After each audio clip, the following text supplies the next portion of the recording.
Hi, and welcome to City Happenings. I'm Mayor David Black. We'll hear from a representative of the local Parkinson's disease outreach group, see what's going on in research and new treatments. And the Sarpy Chamber of Commerce offers a business education class to local business owners. You'll hear from the class instructor. And another ribbon cutting as an established business opens a branch in Papillion. All of these stories are next in City Happenings for the week of July 20th. Thanks, Mayor Black. Parkinson's patients benefit greatly from dance therapy. The local Parkinson's outreach group invites local patients to participate. The American Parkinson's Disease Association Nebraska chapter, they support a dance reach out, and it's dance for PD type activities. And you don't have to know how to dance. You are instructed, and one of the strong components with music and doing dance type movements is that it engages you cognitively. You have to pay attention, you follow a sequence.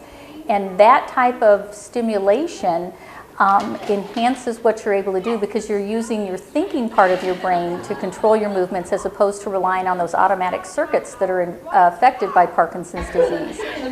So we really look at dance movement as just if you can hear and you're able to enjoy music, you should come sit down and give it a try. Anderson notes that Parkinson's is a systemic disease. And it affects you in your sensory components, so you're not sensing the size of your movements. So when you have music, if you ever look at dancers, their movements are exaggerated, they're larger, and when you exercise, you tend to go to the full range of motion that you have. So when you pair that with music, and you do it with other individuals, and you have somebody that's modeling or showing you that large movement, your visual system picks that up, you see it, your mind wants to follow what's going on in the environment, so you'll tend to make those bigger movements, and the music with the rhythm and the extension of the notes will make you try to extend those movements and make them bigger, so it dovetails really nicely with therapy. What we're trying to do in research now is to get enough studies with enough diversity of people to find out what are the best movements, what are the best tempos, what are the best rhythms. Just like anything else, individuals have different preferences for music, so they're going to respond to it differently. So we're trying to dovetail and make it as individual a program as you can. The Sarpy Chamber sponsors a business education class. It's always very positive because although when you see the 5 ways, it's fairly obvious, a lot of people haven't actually thought about it in that way, and so this is a great way for them to kind of see the structure, understand how that works, and see the power of it, because an increase in all 5 areas can really dramatically improve the bottom line. In fact, if you increase each of those areas by only 10%, you get a 61% increase in profits. So that's pretty exciting, and of course the devil's in the going back and doing it, but if you have a very clear strategy, we want to make sure people walk out here with those 2 or 3 things that they can implement right away, and they have a good chance then of making a difference in their business. Barger explains the elements to success. The 5 ways we'll be talking about, which are basically lead generation, conversion rate, how good we are at selling to those leads. Those are 2. Then the second 2 are the average sale that you have in your business, and the number of times that people buy from you. And then the 5th one is profit margin. So all 5 of those there's nothing magical about them, but they're all applied to every business. The difference is that different sized businesses approach them differently, and different industries may have a better opportunity to work in certain areas. But our key message is you need to work in all 5 all the time, because that's how you get the maximum impact. Barger says as a business owner, he wants to help other business owners navigate to success. Well, my background, I've owned a number of businesses, both in the U.S. and even overseas.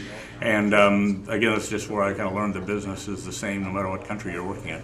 But some of the struggles that business owners have, just the ability to kind of control their time, to have the right attitude about what their role in the business is. These are things that I think are critical for business owners to get a handle on. Too often business owners look like somebody riding a bucking bronco, and they're just hanging on, but they forget that the goal of that is to tame the horse, not just get good at riding it. And so my whole goal is to help business owners tame their business, make it work for them, and that's really the underlying theme of everything that we teach. And we do a number of topics in courses like this.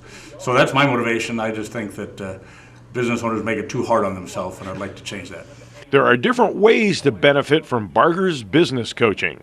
You know, I do a couple of things. I do sessions like this, and a lot of times they're free.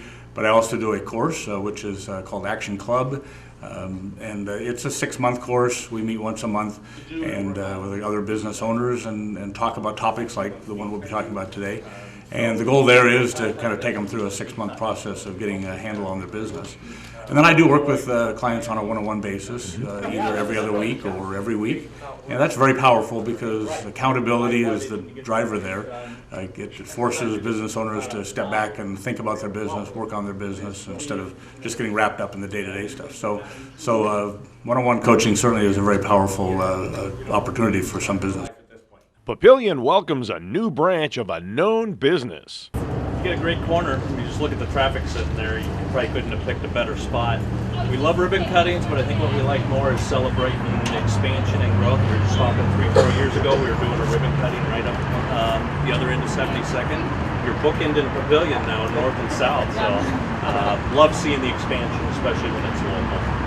And hopefully you've had good partnerships with police and fire, and if something might happen here, that you can call on us.